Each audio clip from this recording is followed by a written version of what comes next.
Hi friends, welcome to Tamil movie update. இன்றைக்கி நம்ம என்ன மூவி அப்டேட் பார்க்க போகிறோம் அப்படின்னா, ஒரு மலையாள மூவி அப்டேட் தாங்க. இந்த படத்தோட டைட்டில் பார்த்தீங்கன்னா பா பா பா அப்படின்னு வச்சுக்கோங்க. படத்தோட டைட்டில் விரிவாக்கம் என்னன்னு பார்த்தீங்க அப்படின்னா, பயம் பக்தி பகுமானம் அப்படின்னு சொல்லிட்டு டைரக்டர் சொல்லியிருக்காருங்க.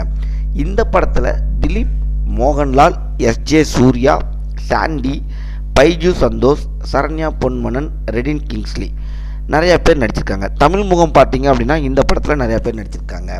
இந்த படத்தோட கதை என்னன்னு பார்த்தீங்க அப்படின்னா, நம்ம முதலமைச்சராக இருக்கிற பைஜு சந்தோஷை அவர் பதவியேற்கிறதுக்கு முன்னால் அவரை கடத்துகிறாங்க.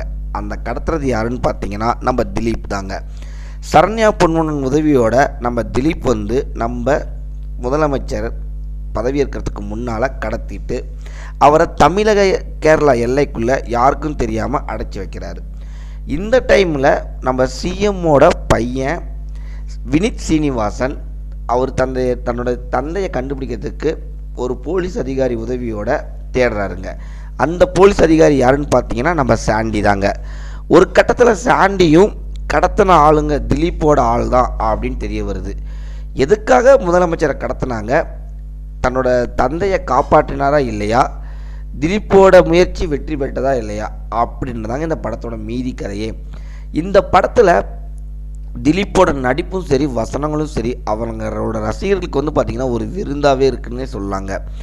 இந்த படத்தில் அது மட்டும் இல்லாமல் அவர் முதலமைச்சர் சீன் கடத்துகிற சீனும் சரி, அவரை மறைச்சி வச்சுருக்க சீனும் சரி, அவரோட ஆட்டம் பாட்டம் சண்டை அப்படின்னு சொல்லிட்டு எல்லாமே பர்ஃபெக்டாக பண்ணியிருக்காருங்க. இது மட்டும் இல்லாமல் நம்ம மோகன்லால் ஒரு சிறப்பு தோட்டத்தில் வந்திருக்காருங்க. அவர் என்னவா இருக்காருன்னு பார்த்தீங்க அப்படின்னா, கில்லி பாலா அப்படின்ற கேரக்டரில் ஒரு தீவிர விஜய் ரசிகராக நடிச்சிருக்காருங்க. இது மட்டும் இல்லாமல் அவர் சில காட்சிகள் வந்தாலும் பாடல் காட்சியில் தோன்றினாலும் அவங்களோட ரசிகர்களுக்கு பார்த்திங்கன்னா ஒரு விருந்தாகவே இருக்குன்னே சொல்லாங்க. திலீப்பும் அவரும் சேர்ந்து ஒரு பாட்டுக்கு டான்ஸ் ஆடுவாங்க. அந்த பாட்டு பார்த்திங்கன்னா நாட்டு பாடல் ஸ்டைல்லையே இருக்குதுன்னு எல்லாம் சொல்லியிருக்காங்க. லோக்கா படத்து மூலியமாக போலீஸ் அதிகாரியாக நடித்த நம்ம சாண்டி மலையாள ரசிகர்களுக்கு நிறைய பேர்த்தில் மனதில் இடம் பிடிச்சிருந்தாலும் அவருக்கு இதுதான் முதல் மலையாள படமாக சொல்லி நம்ம சொல்லலாங்க. ஏன்னா இந்த படத்துலேயும் அவருக்கு ஒரு போலீஸ் அதிகாரியாக கொடுத்துருக்காங்க. அது மட்டும் இல்லாமல் அவரோட கேரக்டருக்கு ரொம்ப முக்கியத்துவம் கொடுத்து இந்த படத்தில் அவர் நடிச்சிருக்காருங்க. இதனாலேயே கண்டிப்பாக சாண்டி மேலும் மேலும் படங்களை நடிக்கிறதுக்கு நிறைய வாய்ப்பு இருக்குங்க. அது மட்டும் இல்லாமல் எதிர்பாராத கிளைமேக்ஸ் சஸ்பென்ஸ் என்ட்ரியாக நம்ம எஸ்ஜே சூர்யா வருவார். அவருக்கும் மலையாளத்தில் இதுதான் மொதல் படம். அது மட்டும் இல்லாமல் கிளைமேக்ஸில் அவர் மோகன்லால் திலீப் கூட உரையாடுற காட்சி அது எல்லாமே பார்த்திங்க அப்படின்னா இந்த படத்தோட இரண்டாவது பாகத்துக்கு அடி எடுத்து வைக்கிற மாதிரி நமக்கு தெரியுதுங்க.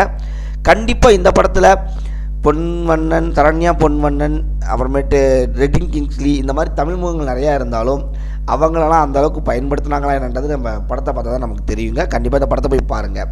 இந்த படத்தில் ரொம்ப எதிர்பார்க்க வச்சுருக்காங்க. பட் அந்த அளவுக்கு பூர்த்தி ஆகிருக்கான்னு பார்த்தீங்க அப்படின்னா கண்டிப்பாக திலீப் மோகன்லால் ரசிகர்களுக்கு கண்டிப்பாக இது ஒரு பூர்த்தியாக இருக்கின்ற படம் தாங்க, உண்மையான படம். கண்டிப்பாக இந்த படத்தை போய் தியேட்டரில் பாருங்கள். பார்த்துட்டு உங்களோட கமெண்ட்ஸ் என்னென்னு கமெண்ட் செக்ஷனில் கமெண்ட் பண்ணுங்கள், லைக் பண்ணுங்கள், ஷேர் பண்ணுங்கள். Thank you friends.